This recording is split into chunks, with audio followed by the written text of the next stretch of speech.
we go, baby. Y'all know what time it is, man. Yo, what it do? SRT gang. It's your boy with the fat SwaggyReacts, and we are back with another reaction video, man. And shouts outs to that chapter, man. I'm gonna react to another one of their videos today, man. Today we're gonna be checking out Craigslist killer lured men into woods. So like, share, comment, and subscribe, man. If you guys enjoy this type of content, I try to give you guys one of these every night. Like if you guys enjoy it, man, hit that like button, man. Like most of all, sub up to the channel if you're not, cause you go come back anyway. I drop one every night, so you might as well go ahead and sub up to your boy, man. So without further ado, man, again, like shouts out to that chapter, man. Like let's get into it, man. Let's go.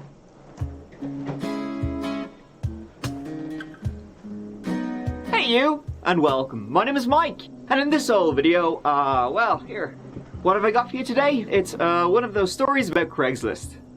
Honestly, it's dying. Yeah, like, be careful on Craigslist, man. I don't even use Craigslist no more, but for the people who do still use it, man, be cautious up there, man. There's some weirdos, man, up there, man, and it's a lot of scams, a lot of people getting robbed, killed. Since its heyday in, what's that, 2013? Yeah. Well, our story takes us to 2 years before that, the autumn of 2011.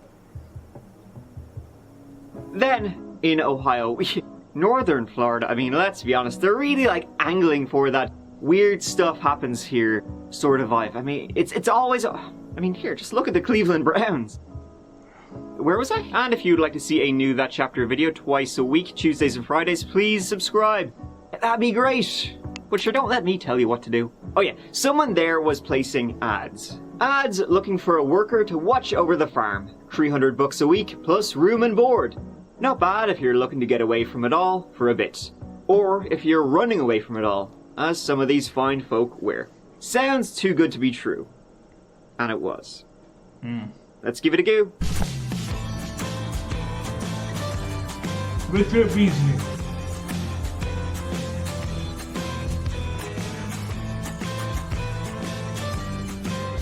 Autumn or fall, Ohio seems like a lovely old place to be. You get your beautiful, vibrant colors of, death. You get that real good autumn foliage smell. The weather is great, the air is moist. Honestly, autumn is the best season, and frankly I won't hear otherwise, and what puts it over the top is it is spooky season. The pumpkins, the witches, the ghosts, the monsters are out. And they were out, in this eerie season.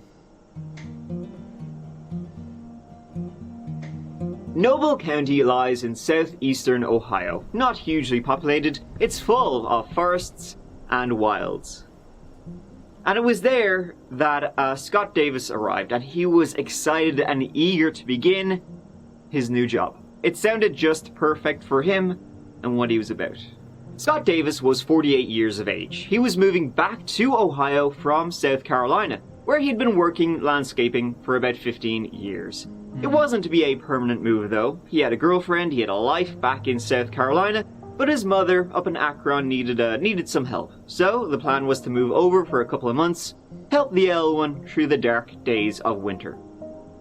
And so he thought to himself, well, hey, may as well, you know, get some schnarl while I'm at it, you know. So he was looking for a job just to keep him going for a couple of months, and then he saw this ad on Craigslist. The advertisement, it went like this.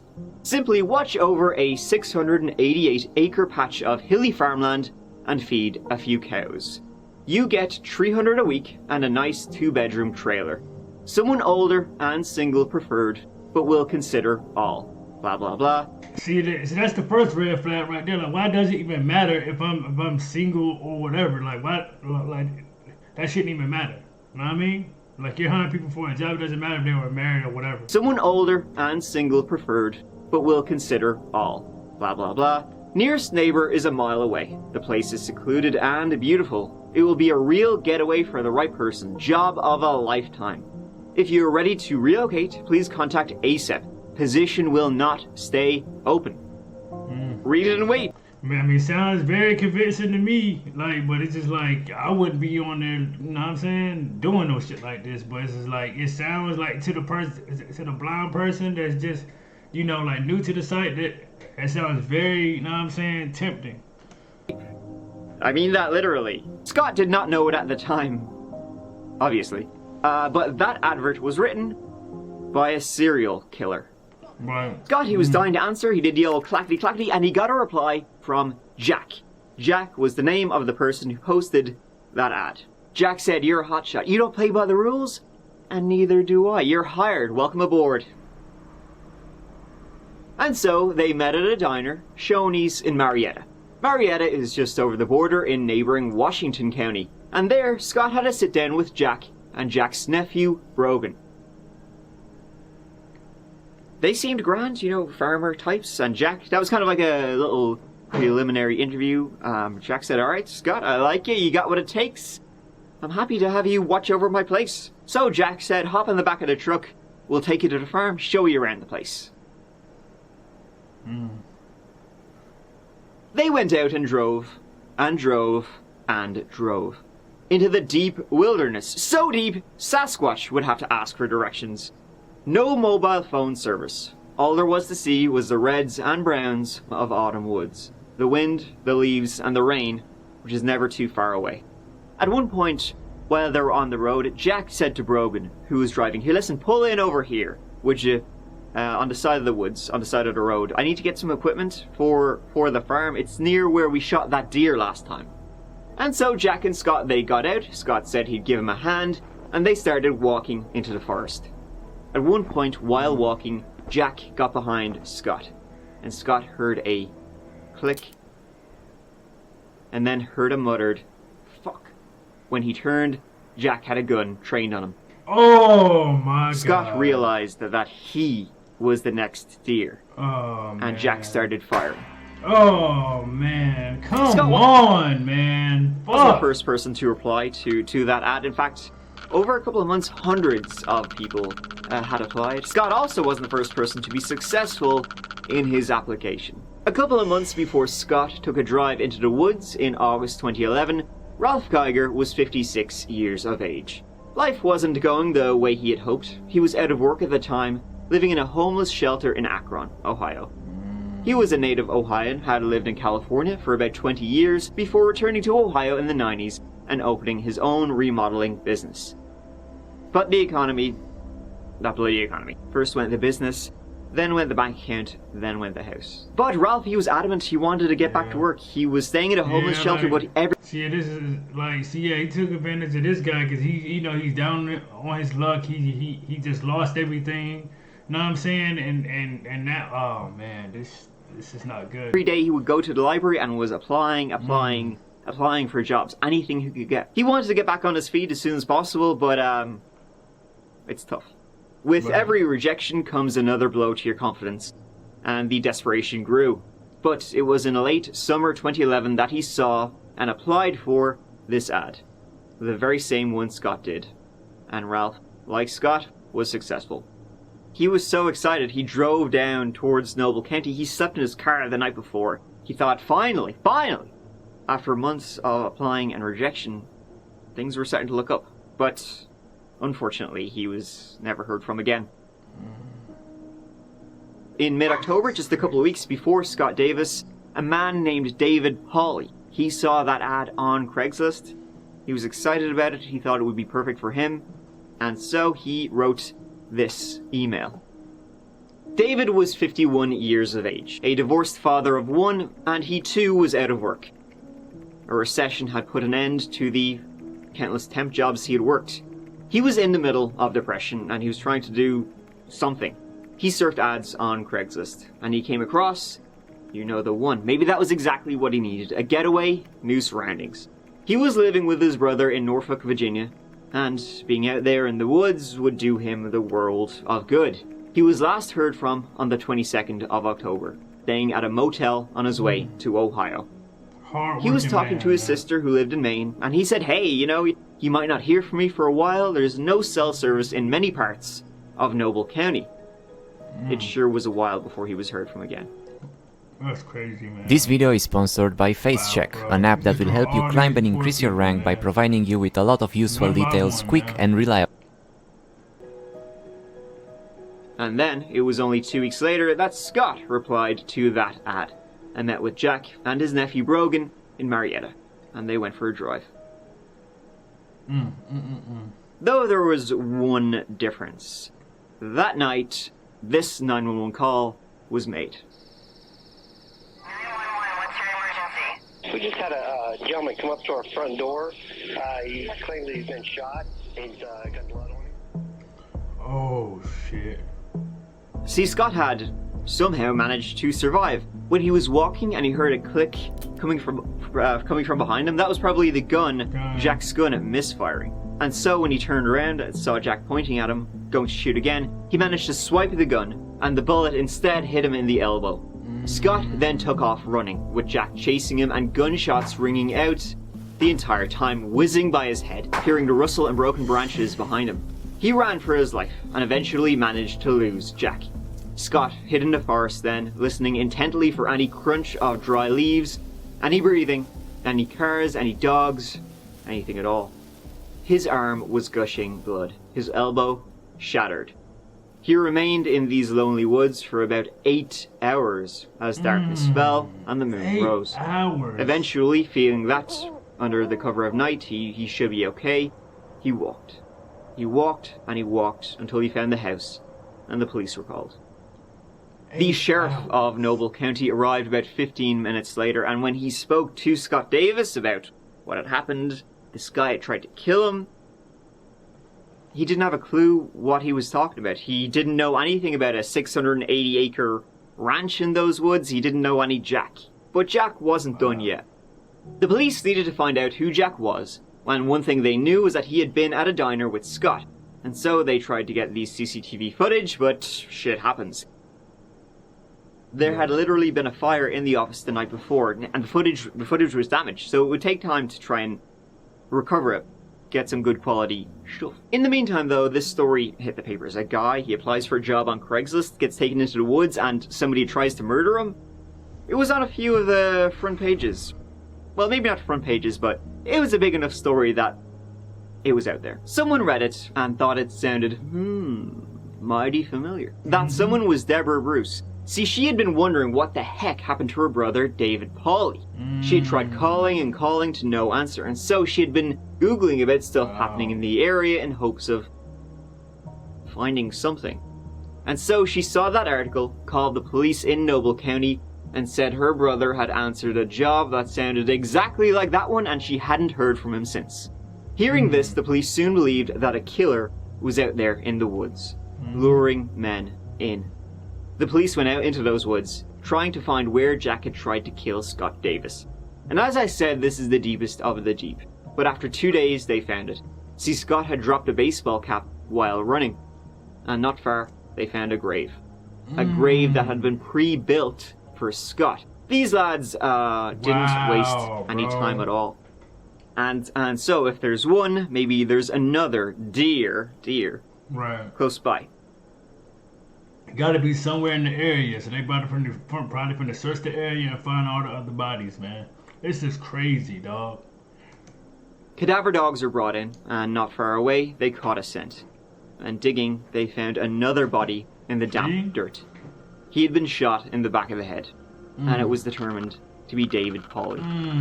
And a few days later, not too far away, they found another grave. A body, but no ID.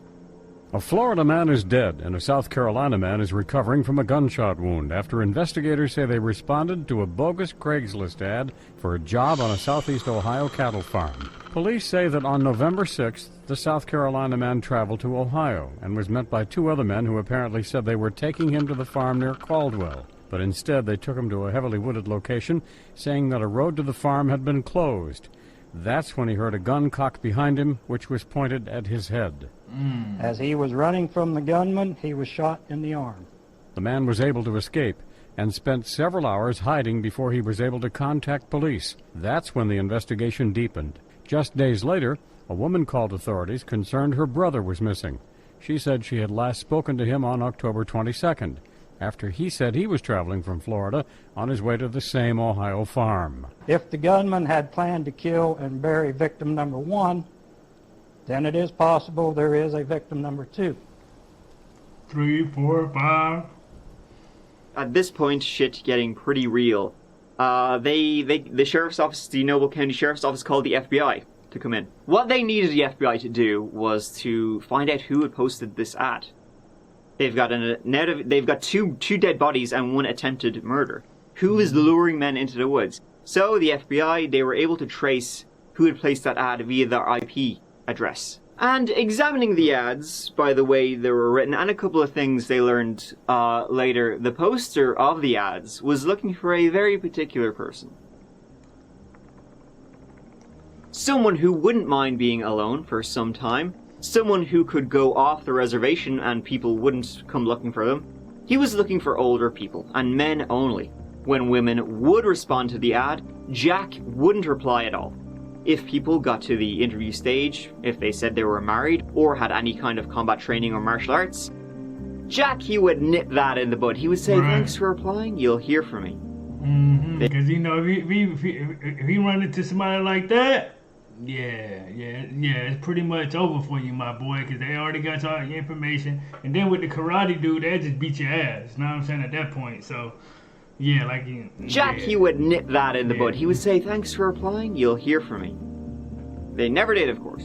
He wanted older men who could disappear without too many questions being raised, and people who may not be able to put up too much of a fight. Right. Ralph Geiger, David Pauley, and Scott Davis met this criteria, as did Tim Kern. 47-year-old Timothy Kern was, like the others, well, he was out of work. He needed a job, and he thought he found a great one on Craigslist. Looked perfect. But that would mean he would have to move, and he loved his 3 sons. He didn't want to part with them. Since his divorce over a decade prior, his sons were his everything. But in the end, he decided to make a go of it. He responded to the ad on the 10th of November, 2 days after Scott Davis was almost murdered. On the 12th, Tim stopped by his sons, and he said his goodbyes. He was on his way to Ohio. He was never heard from again. It's crazy, bro. This is wild. And it was after Tim Kern disappeared that the investigation really began, when Deborah Bruce called in saying her brother was missing in the same area. And it was around then, a couple weeks later, that the FBI were able to trace that IP address.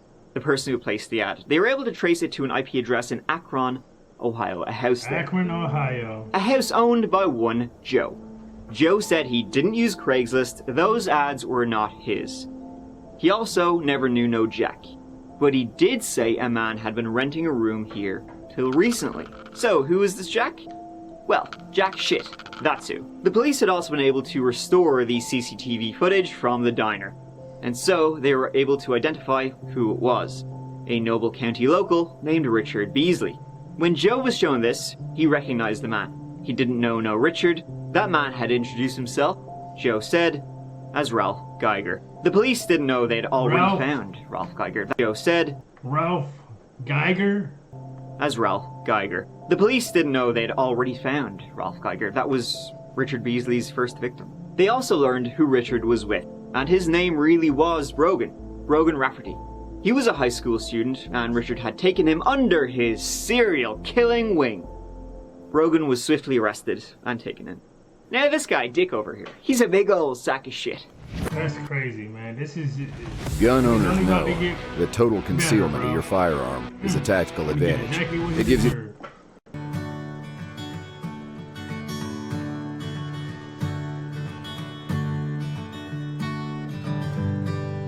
Rick Beasley was born in 1959, a native of Akron, Ohio. He was raised mostly by his mother, as secretary, and after school, Richard went on to work as a machinist. He was in and out of jail for a lot of his life. He did 5 years in Texas for burglary.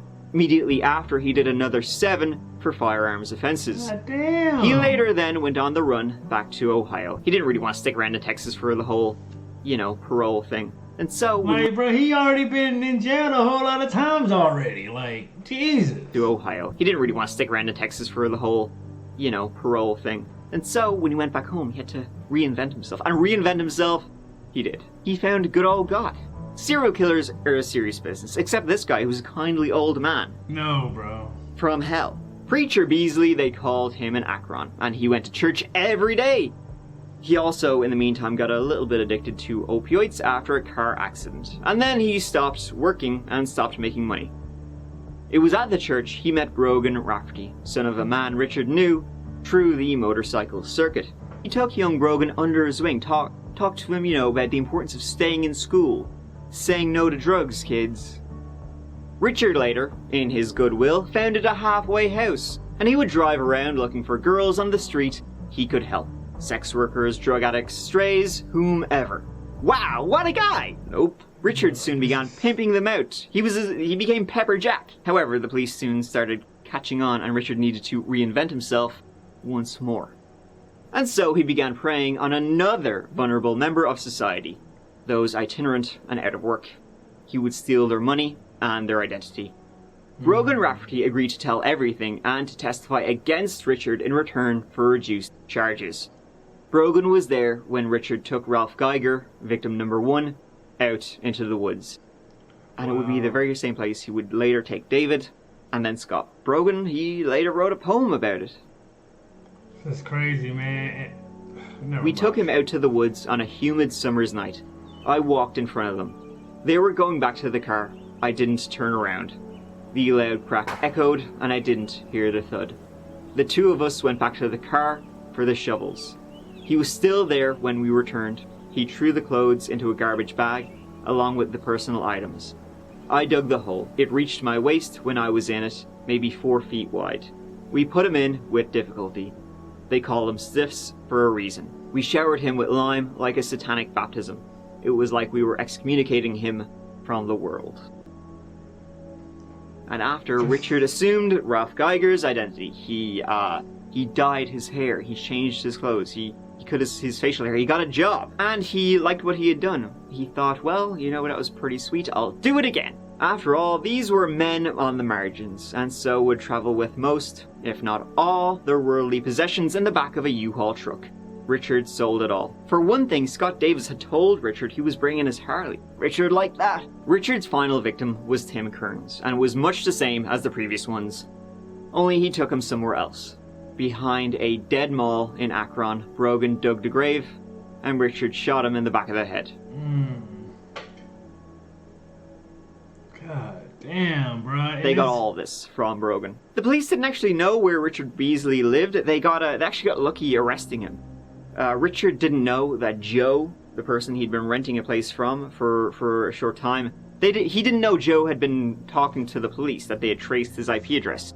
So he called Joe and he left him his number and a message, and the police were then able to trace his phone. He was arrested on the 16th of November, 3 days after he murdered Tim Kern. He was charged with the murders of Ralph Geiger, David Pauley, Tim Kern, and the attempted murder of Scott Davis, along with a plethora of other charges. Accused Craigslist killer Richard Beasley was in court just a few hours ago. Bro, just look at this guy. Like, he looks like, just like, oh my God, bro. This dude pisses me off, bro. Like, why though, bro? Like, why? Why? Those innocent men, and you just want to just... It was his mother who told us her son is innocent until proven guilty. I believe he's completely innocent, and my prayer is that the Lord will bring truth to the foresight. So I'm just praying for strength and for him.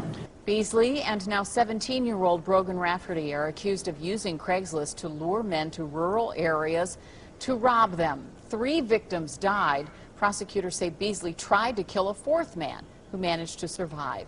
In court today, Beasley complained he was not getting any pain medication.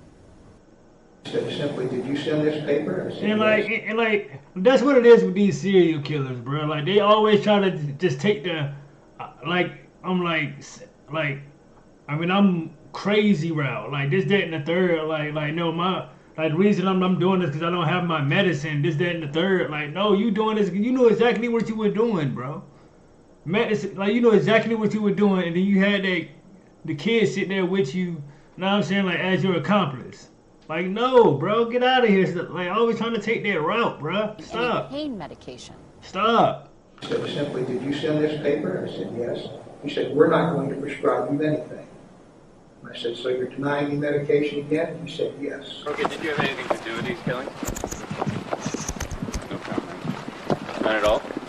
Is there anything that the world should know about you? Brogan, are there any more bodies? No comment. What do you have to say to those families? Jesus. Anything? Sorry. You're sorry?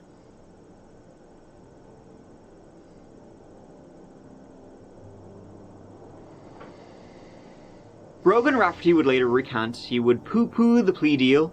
He didn't want to go against Richard Beasley. I guess he had some kind of hold on him. He shouldn't have recanted.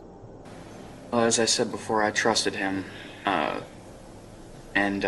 As I got to know him better personally, he became sort of my spiritual mentor and a counselor of sorts. Did you ever think that he would harm somebody? Only if there was a reason for it, such as protecting a loved one. So with these 4 guys that that he killed, what do you guys say about that? Like, he didn't have no ties to these guys. He don't know them personally. You know what I'm saying? Like, it's like he did it because he literally wanted to, bro. If there was a reason for it, such as protecting a loved one. He never gave you any indication that he would harm people otherwise? No. Was there a point in your life when your opinion of Richard Beasley had changed? Absolutely. And when was that? That was the morning that he murdered a man in front of me. Did you think you were going to die? Yes. Did you ever want Mr. Geiger to die? No. Did He you? was a very nice man. He went on trial later in 2012, and he would now face the full charges of multiple murders. Brogan Rafferty assisted Richard Beasley in the execution of 3 individuals, and not for the grace of God, it would have been 4. He did that purposely with the intent for all 4 of those individuals to die. Right. You don't dig graves just to hurt when you're just going to hurt somebody. Mm-hmm. You dig graves when you're going to kill somebody. Richard Beasley was the teacher in this situation. Brogan Rafferty was the student. Do not let him deceive you. 17-year-old Brogan Rafferty would be sentenced to life without parole. Brogan didn't really have much of a chance in life. His dad worked non-stop, his mother was a drug addict, and so it's not surprising he would try and find someone else to look up to. Unfortunately, that was Mr. Beasley. Fucking hell. He would have been better off looking up to the dog. I wanted to point out, more than anything in this, out of all the notes that I took for this whole trial, is that the idea was first brought up at the beginning of this trial that there were only 4 victims. Mr. Geiger, Mr. Pauley, Mr. Kern, and Mr. Davis. But I think that there are many more. All these family members that came out here today. None of them, have been mentioned until this morning that they were victims of all this. I would just like to say that I was involved. I didn't like it. I wouldn't do it if I had any other choice, which 2020 hindsight vision, there are many options that I couldn't see at the time, but I can see now. Nothing I can do to make anything better. Richard went on trial in 2013. He pleaded not guilty. Referred to 53-year-old Richard Beasley as a wolf in sheep's clothing. Well, today he was dressed in a dark suit and came into the courtroom in a wheelchair. Scott Davis then pulled out a revolver and pointed it at my head. And come on, see, now he trying to say like this dude, like it's self-defense. Get the fuck out of here, bro. Like, get the fuck out of here, bro. No, you're not finna sit here and say that it was self-defense. Fuck out of here. In a wheelchair. Scott Davis then pulled out a revolver and pointed it at my head, and I threw my hands up and about urinated in my pants. And I just said, why? And he explained why. He said, brother, you're a weak link. It means he knew I was a rat, an informant.